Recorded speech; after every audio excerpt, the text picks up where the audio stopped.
Let's talk. I want some nasty. Are we having fun yet? All right, today we're talking about Andrew Nembhard, and I have to say, he is going under the radar. He is so freaking good.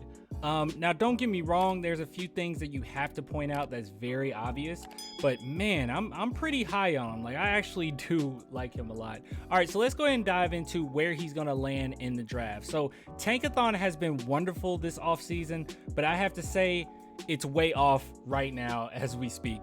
Andrew Nembhard will probably not even go in the second round. More than likely, he'll... Subscription while recording, man. You subscribe. Subscribe. Anyways, more than likely he won't be in the second round. He'll probably be in the first round. Like he'll find his way in the first round. That's how I view him anyway. Or he'll be, early second round. It's a lot of buzz around him right now, and it's basically because he gave himself a lot of favors by doing fairly well in the combine, and a lot of teams are taking note, so we have to keep that in mind. All right, so let's go ahead and dive into his stats. I'll tell you what type of player I believe he is, and then we'll look at pros and cons and see if I agree or disagree with any of it. So first and foremost, we have to look at stats. So he averaged 11.8 points per game, 3.4 rebounds, 5.8 assists, 45% field goal percentage, and as we can see here, he was quite efficient, if you will. Now, there was a few times where it's like, he had some bad showings, but I would say overwhelmingly, he showed up for his team. Also, one thing I want to point out is there was quite a few games, or at least, several games, where he will put up crazy assist numbers. I mean, you have a 12 there, 14, 11. So the man can facilitate. He really can facilitate. Now, there's one thing I want to point out, because overall, looking at these stats, it's not something to get super excited about. Free throw percentage is something to get really excited about. But other than that, it's like, who knows? But this is what I want to talk about, because this does worry me. So he is a senior, but if you look at his stats, season after season after season after season, usually you will see players get much better, and I don't necessarily see him the progression where, at least statistically, showing that he got much better. The only point that does stand out, which is a good thing, okay, don't get me wrong, is that his free throw percentage skyrocketed from a 75% free throw percentage to 87, which is nuts, and that does indicate that his shooting form is getting better and better. But other than that, that's one thing that I do want to point out, just so we can, get the elephant out of the room. It doesn't seem like he progressed tremendously year after year, at least statistically speaking. Now, what type of player is he? Well, I have to say this. He is a very refined player, okay? He's one of those players where he's really good at the pick and roll offensively, both passing and scoring. He's very methodical. He takes his time.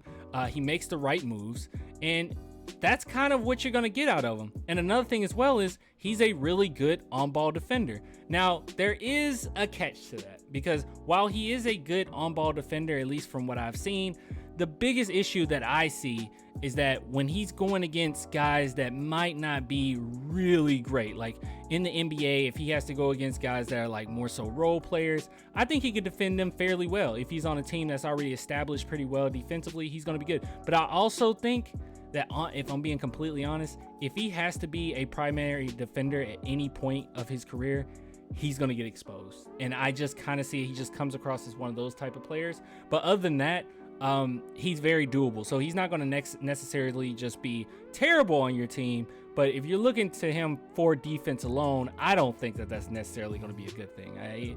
He gets beat quite a bit off the dribble with guys. So I don't know. Not great around going around screens either. So all I'm trying to say is, I'm saying all this to say this. Okay, I say all that to say this.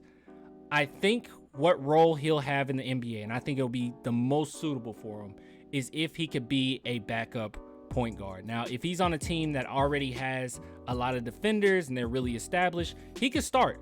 But overall, at least from what I'm seeing, I think that he can make a really great role being a backup point guard, where your primary point guard sits, he comes in, and he can keep facilitating the system like very, very well. So that's just what I'm seeing from him. You can let me know what you think. But overall, look, what I'm saying is, in conclusion, I think he's a good pick and roll player, passing and shooting.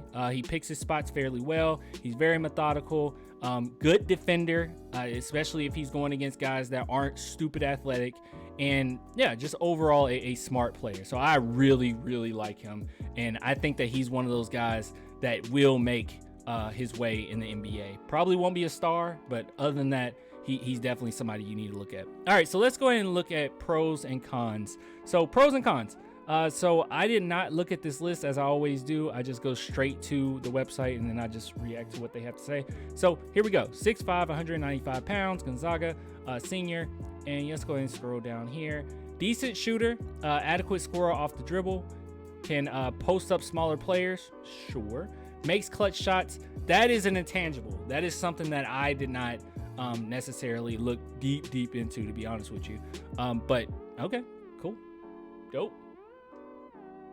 Good. Solid playmaker, adequate defender. Oh, that's a good word, adequate defender. That I should have used that. Yeah. Above average athlete, sure. Has very good intangibles. So very tough player. All right, cons. Inconsistent shooter. Sure. Can struggle to consistently create his own shot. I would not look at him to create his own shot for your team. I mean, he can somewhat, but he's going to need some screens. Unselfish to a fault. Well, he's a really good point guard. Can tend to force the issue too much on offense, needs to improve his rebounding, can gamble too much defensively, not an elite athlete. All right, so let's see what they have to say. Andrew is a smart, skilled playmaker that played a vital role on Gonzaga's team this past season. He is a tall point guard that can reliably run the team. There you go.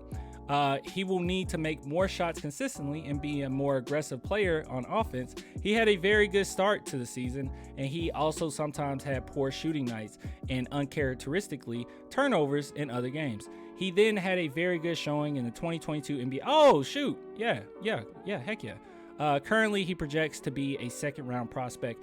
I don't think so. Me personally, I see him easily getting into the first round. At the very least, be high second round pick. I really hope that do I have to update this myself? No, updated 11 days ago. I don't know, man. Anyways, I really see him going into the first round. But you guys, let me know what you think. I'm really high on him. But more than likely, I think that he'll probably be an early second round pick. But it's just wait and see. I like this kid a whole lot. Well, he's like, how old is he? 22? About 22? Yeah, he's something like that. He's a senior. I don't know. Anyways, if you guys want to support the channel, only $2 per month. Link in the description for Patreon and YouTube member links there. I'll give it to you guys later, man. Thank you so much for the support. Until next time.